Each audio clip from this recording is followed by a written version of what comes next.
So why do so many amateur golfers struggle with fairway woods? Let's tell you the reasons why fairway woods are an issue for you. So fairway woods, swing-wise, it shouldn't be any different to any other club you would hit.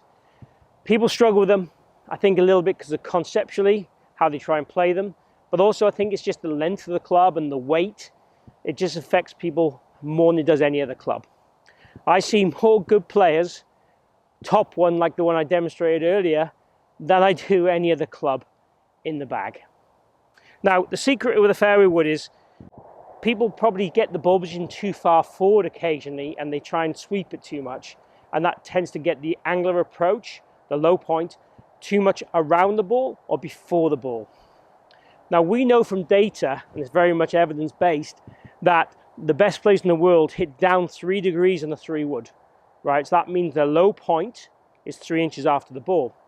And when you watch on TV, when you see tall players hitting the 3-wood, which they don't hit too many these days because they're all so far, that they would take a slight divot, a slight little slithering after the golf ball.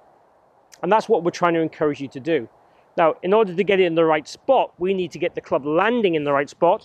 And we need to feel like, we do that via having the right tilt and the rotation to put that forward. And we want the structure in the arms also. We don't want the arms collapsing. We want to be extending through the golf ball with our arms and the body and make sure our pressure goes forward. So with a driver, we wouldn't have as much pressure forward as we're going to have with a 3-wood. With a 3-wood, we want it pretty much the same as we would do a mid-iron or even a long iron. So we want at contact about 80% of the pressure to be on the lead foot. We want the ball position for 3-wood to be in between the center of the stance and the left heel. Probably, if we were going to talk about it, it'd be 1/3 closer to the left heel than it would be the center of the stance. So it's definitely going to be in the forward section of our swing.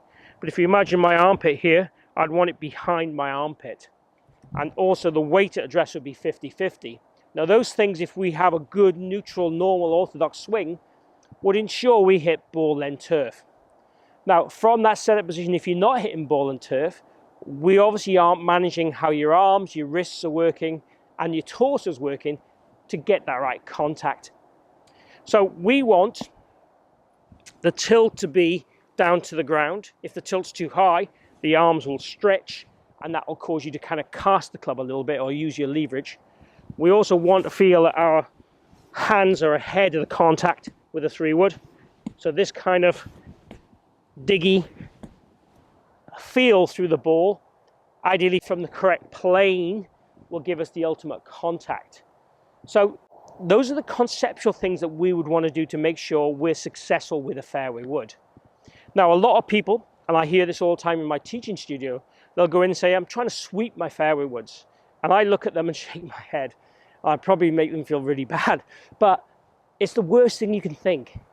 We've got to hit down on the fairway woods. If we try and sweep them, we're going to be getting that club to ascend. And as soon as it ascends, as soon as we've got a tight lie, we're going to be thinning and topping the golf ball or even chunking the ball with the fairway woods. And we don't want to do that. We want to be pressuring the ball, okay? We want to be hitting down on that golf ball. And even if you stood there and tried to hit a deliberate kind of big, heavy slice and hit down and across the ball, that would give you a more successful contact than trying to sweep it.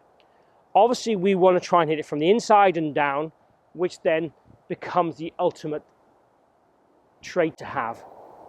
So when we start down, we're looking, as we do in any other swing, to shallow the swing, get that tilt and get that turn, and then that shaft lean and contact after the ball.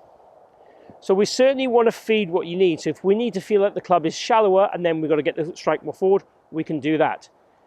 In order to just get the low point more forward, we can do a few little things. These are the 2 drills I would do to get the low point more forward.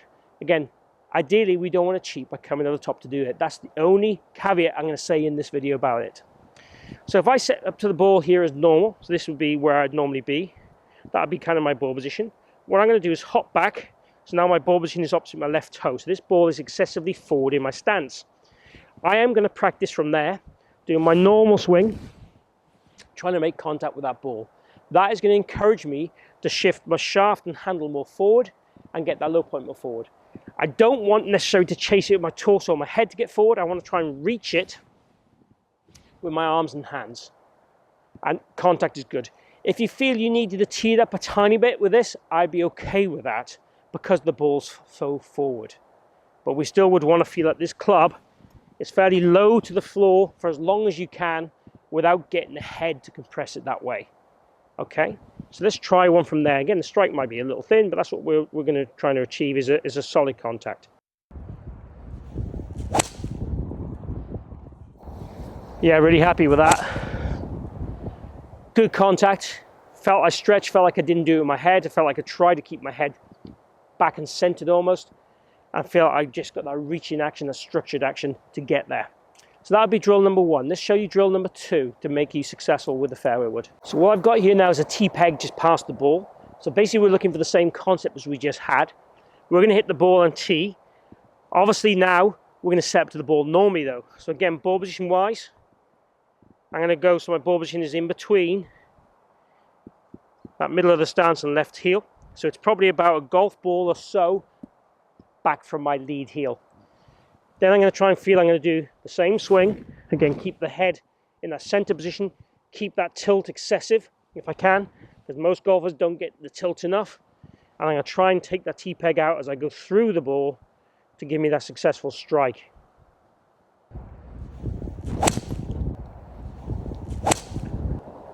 Again, good shot. Just moved the T-peg a touch. I probably want to move it a little bit more than I did then, but I was happy enough with the strike for sure. And nice straight shot and everything, so really, really successful. And again, if you practice like that all the time, try and make sure we get the tilt, but get that low point in the right area. You will become successful with the fairway woods.